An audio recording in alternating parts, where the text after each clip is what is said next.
In today's video, I will walk you through how to get a British accent in ElevenLabs. Once you're logged into your ElevenLabs account, look over to the left-hand panel and find the Voices section. Click on it to open the voice library, where you'll be able to browse the available voices. Inside the Voices section, select the Explore tab. This is where you can search through the available voices and narrow the results to match exactly what you're looking for.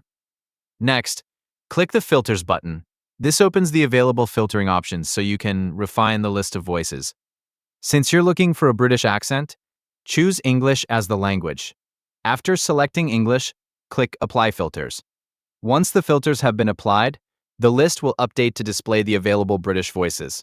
You'll now be able to browse through the results and see the different voices that match your selected language. Take a moment to listen to the available voice samples until you find one that fits what you're looking for.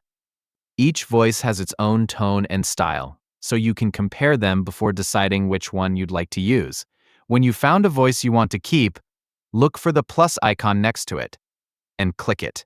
This adds the selected voice to your personal collection, making it much easier to access later without searching through the library again. If there are multiple British voices you like, you can repeat the same process and add each one by clicking its plus icon.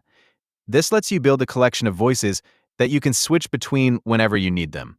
After adding your preferred voices, go to the My Voices tab. This section contains every voice you've added to your collection. You'll see your selected British voices listed here, ready to use whenever you're generating speech. From this point forward, whenever you create new audio, you can simply choose one of the British voices you've added from the My Voices tab instead of searching the Explore section again. This keeps your favorite voices organized in one convenient place and makes them quick to access for future projects. Thanks for watching, and don't forget to subscribe for more ElevenLabs tutorials and helpful guides.